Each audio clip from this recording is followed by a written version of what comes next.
Bine v-am găsit, dragii mei din Zodia Leu, oriunde v-ați afla. Bine ați venit tuturor, atât dragilor mei abonați, cum de asemenea și celor care poate sunteți pentru prima oară aici pe canal. Tuturor bun venit pe canalul meu Tarot Flor de Loto. Numele meu este Nina și, ca de obicei, mă bucur să vă am alături la fiecare lectură. Azi voi face, așa cum v-am obișnuit, o lectură atemporală, fără limită de timp, o lectură pe care voi să o puteți urmări oricând doriți sau atunci când apare în viața voastră.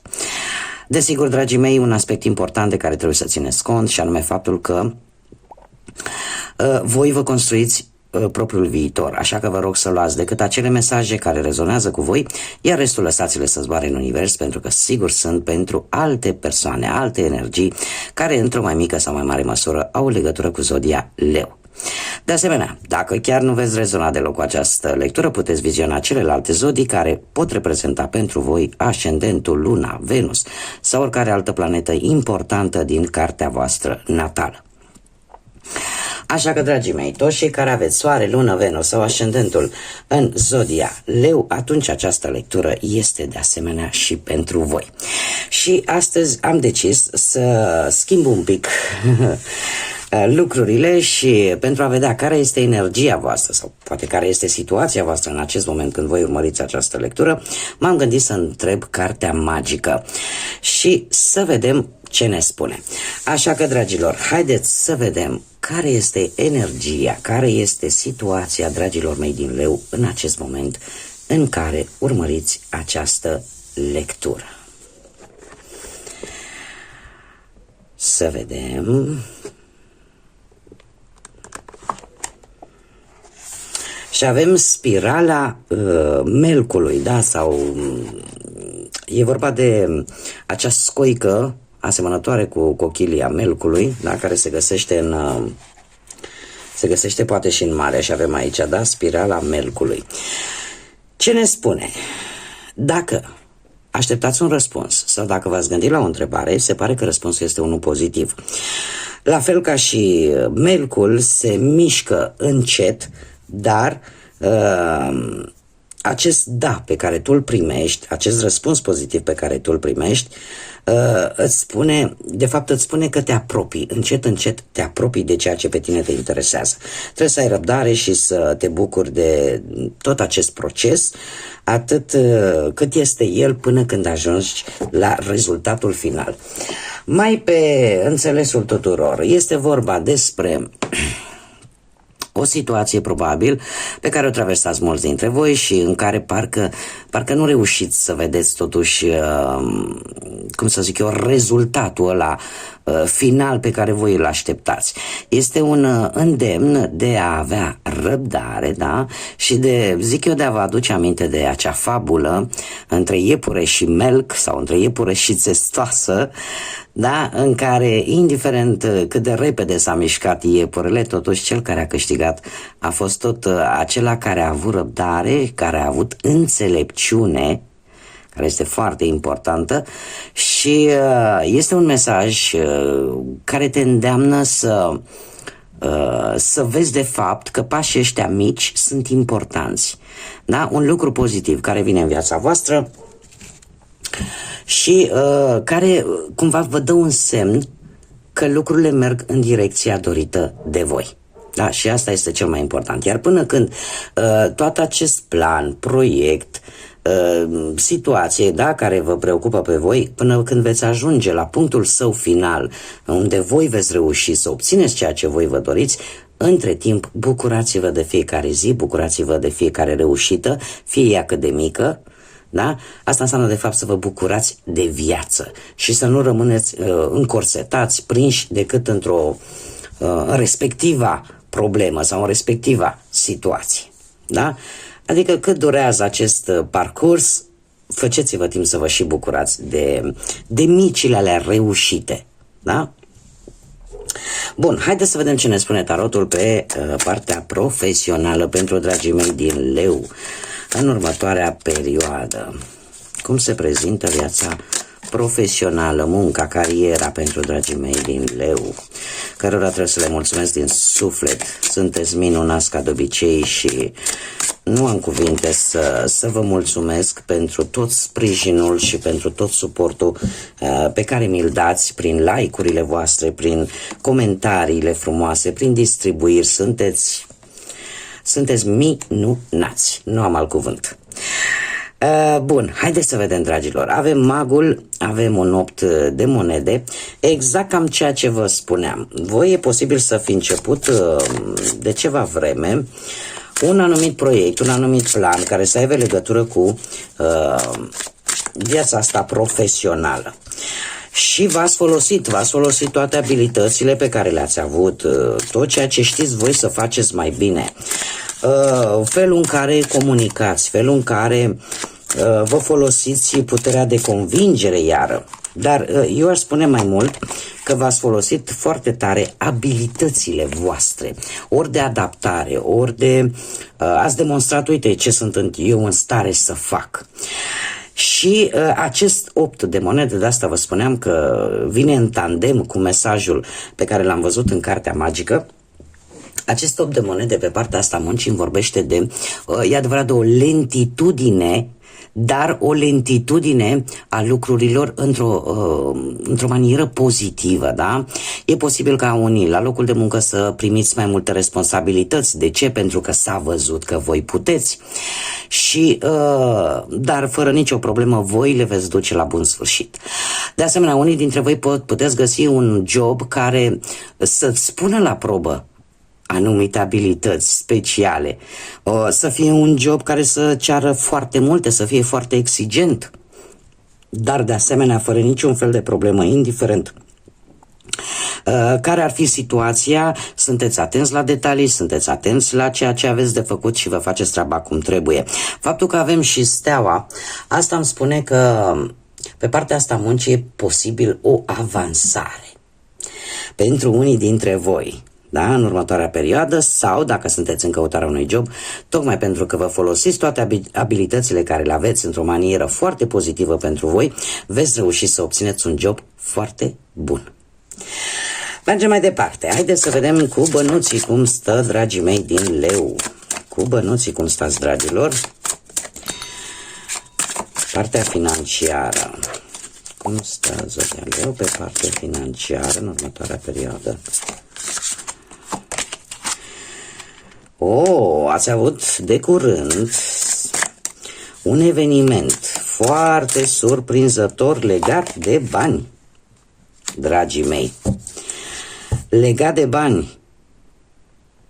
Este foarte interesant, trebuie să vă spun un lucru. De curând, da, ceva s-a întâmplat. Da, a fost o surpriză care eu aș spune că a fost una plăcută. De ce? Avem și un rege de spade. Avem un 6 de monede. Un 6 de monede care pe partea asta banilor îmi spune că dacă nu ai avut, vei avea. Dar cum vei avea?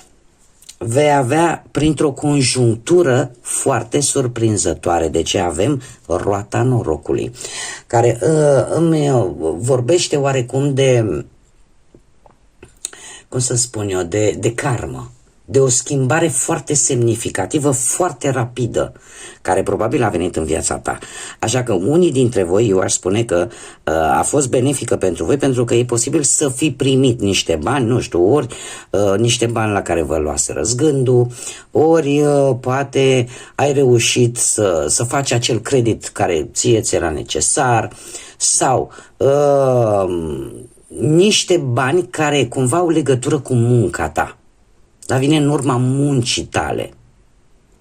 Da? Și dacă vorbim de partea karmică, posibil să fi fost niște bani veniți tocmai pentru că voi ați făcut un gest foarte altruist în trecut, ați ajutat pe cineva cu o sumă de bani și chiar dacă această sumă de bani vine către voi, e posibil să nu vină neapărat de la persoana pe care voi ați ajutat-o, da? Să fie ceva karmic și să vină de la altcineva. Da? Cam așa funcționează karma. Da? un ajutor, ca să zic așa, nesperat. Faptul că avem un rege de spade, nu știu dacă unii dintre voi au ceva zodii de aer care ar putea fi involucrate într-o situație materială, mai precis Gemen, Balanță sau Vărsător. Cert este că pe partea banilor înțelegi foarte bine care este situația, iar chiar dacă posibil unii dintre voi, nu știu, să aibă ceva probleme, dacă vedeți că nu reușiți să găsiți acel plan de redresare, veți cere probabil sfatul unui specialist sau unei persoane care să vă poată sprijini în a rezolva o anumită problemă de bani. Dar din câte văd eu aici, sinceră să fiu, mie asta îmi spune intuiția că este vorba despre o sumă de bani, iar dacă pe care voi o primiți, iar dacă nu vorbim de un personaj și vorbim strict de o situație, acest rege de spade mie îmi spune că înțelegi foarte bine care este situația și cumva încerci să nu cheltui din impuls. Da? Să încerci să fii un pic mai logic, mai rațional când e vorba de cheltuieli și să nu mai dai cu bănuți așa în stânga și în dreapta. Da? Să devii un pic, nu știu dacă rece e un cuvânt prea dur, dar eu aș spune că o să ții foarte bine în frâu emoțiile și chiar dacă vei cheltui bănuți, o vei face mult mai rațional și fără implicare emoțională, ca să zic așa. Haideți să vedem cu dragostea cum stați, dragii mei din Leu, cei care sunteți într-o pereche. Cum stați voi cu dragostea în următoarea perioadă?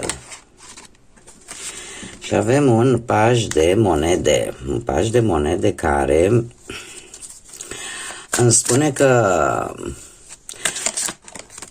acum ceva vreme ați simțit așa o ușoară monotonie, dragilor, în relația voastră. Ceva aici parcă nu mai era ca înainte. Totuși avem împărăteasă, semnul taurului, poate vă spune ceva.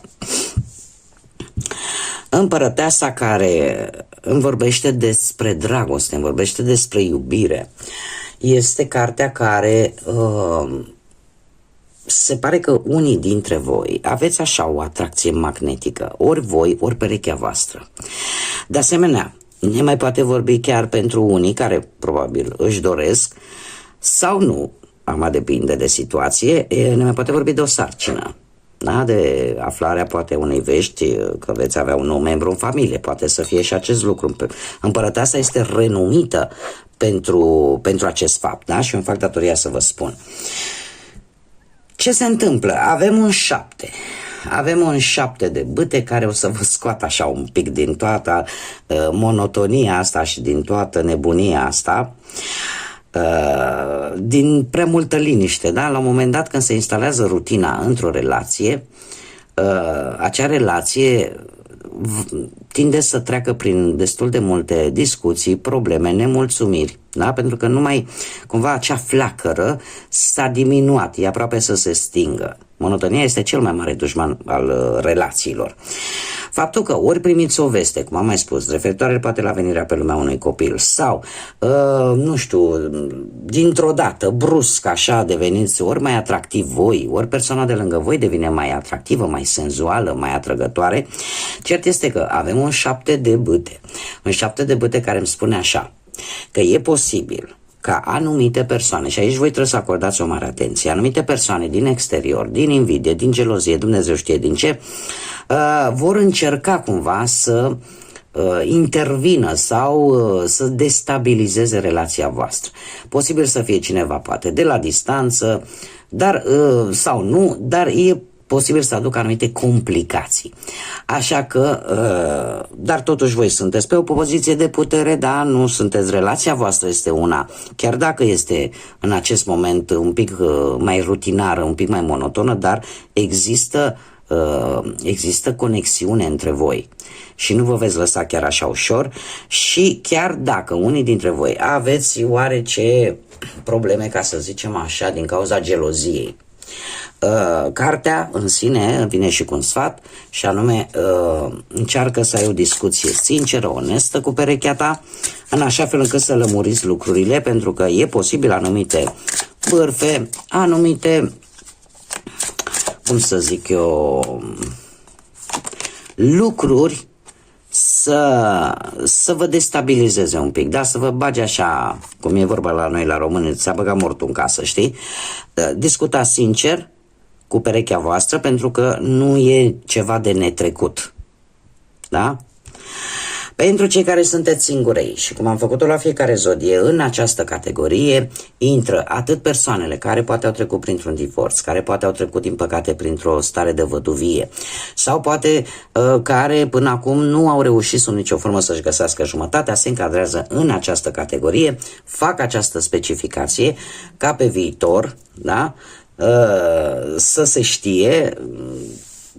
Cum am mai spus și la celelalte zodii, am primit mesaje în care mi se cere să fac pentru văduvi sau pentru văduve.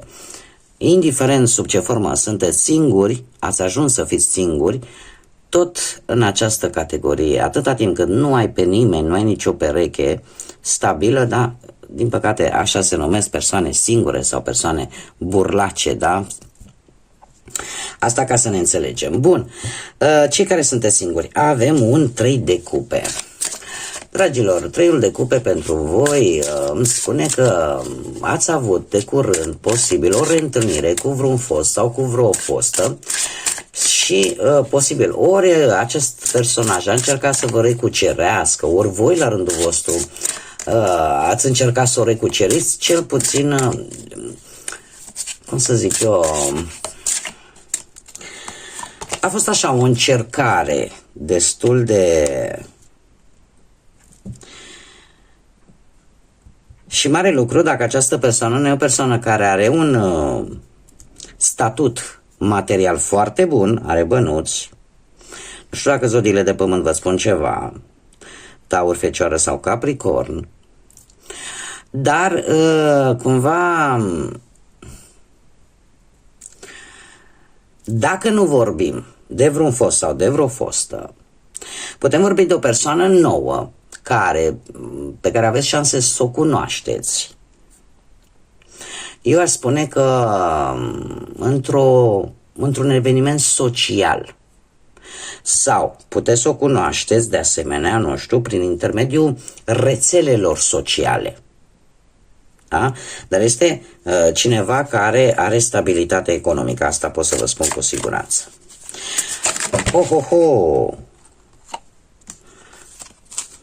Ce-i cu voi, dragilor?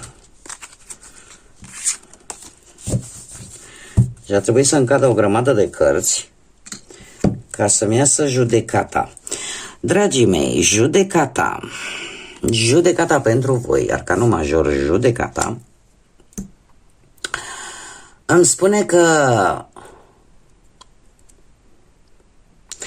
se menține această tendință ca voi să reîncepeți o relație din trecut, cu o persoană din trecutul vostru, cu care e posibil, nu știu, poate relația s-a terminat, nu s-a terminat în cei mai buni termeni, sau nu neapărat, a fost o relație destul de tumultoasă, dar aceste două cărți îmi vorbesc de același lucru.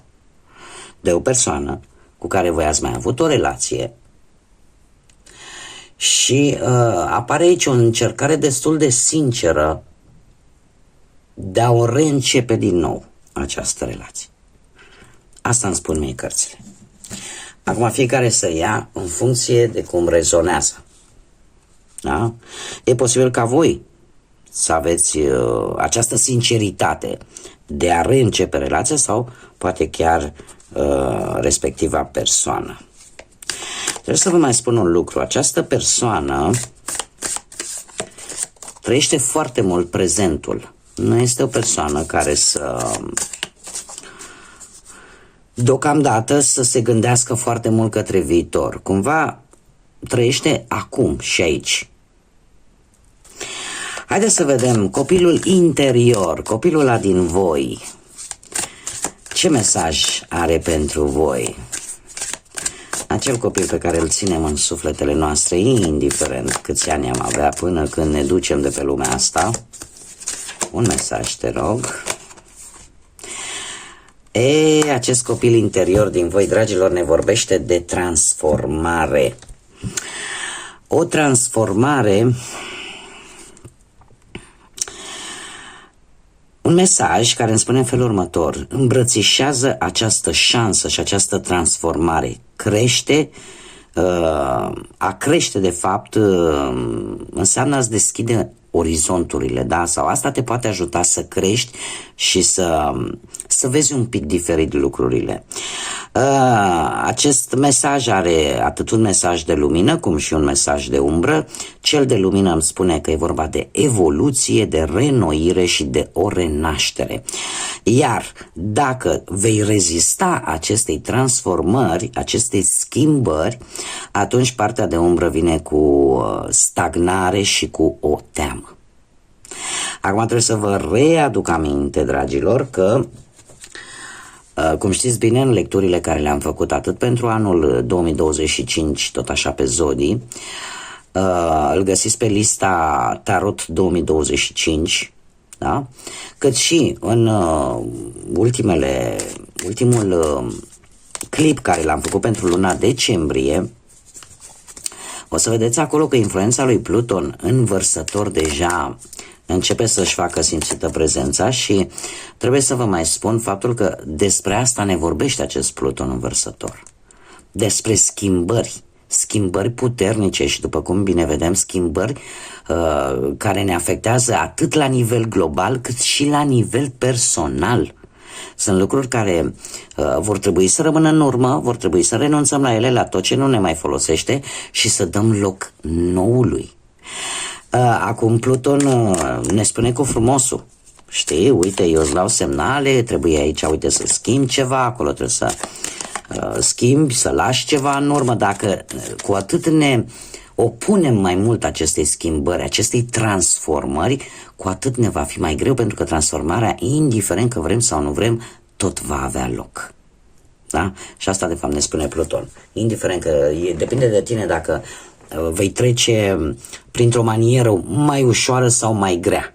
Această perioadă, care nu va fi una scurtă, va fi o perioadă de 20 de ani în care Pluton stă în Vărsător și vrem, nu vrem, va trebui să aducem schimbările necesare atât în mod personal pentru fiecare în parte, cât și la nivel global.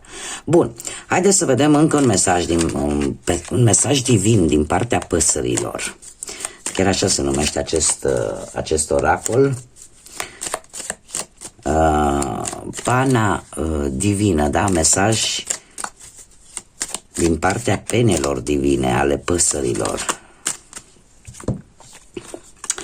Și avem o cinteză care ne spune că noi oportunități și șanse se deschid către tine în acest moment, așa că vino în întâmpinarea lor. Dragii mei, sunt de asemenea ambele mesaje ne vorbesc despre a îmbrățișa, așa cum am mai spus, această transformare,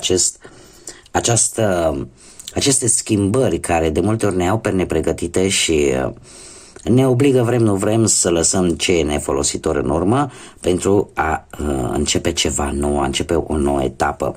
Faptul că la voi apar noi șanse, noi oportunități și care îți vor deschide drumul, nu avem decât să profităm din plin și să-l ascultăm pe Pluton, ca să nu ne chinuie prea mult. Bun, dragii mei, aceasta a fost lectura pentru voi. Eu vă mulțumesc din suflet pentru atenția voastră, vă mulțumesc încă o dată pentru suportul vostru, pentru mesaje, pentru like-uri, pentru distribuiri, pentru cei care sunteți proaspăt abonații acestui canal. Încă o dată bine ați venit și de asemenea vă îndemn pentru toți cei care poate ați rezonat sau pur și simplu v-a plăcut această lectură și încă nu v-ați abonat. Eu vă aștept cu mare drag aici pe canal să vă abonați. Și, desigur, nu uitați, încă am nevoie de sprijinul vostru, nu uitați de like-uri, de distribuiri și, bineînțeles, de comentariile voastre care de fiecare dată îmi aduc un zâmbet pe față. Așa că mii de mulțumiri încă o dată tuturor. Sper ca următoarea perioadă să vă aducă cât mai multă liniște, să vă aducă cât mai mult lumină în suflete și în gânduri. Până data viitoare când ne vom revedea, ca de obicei, să fiți iubiți, dragilor!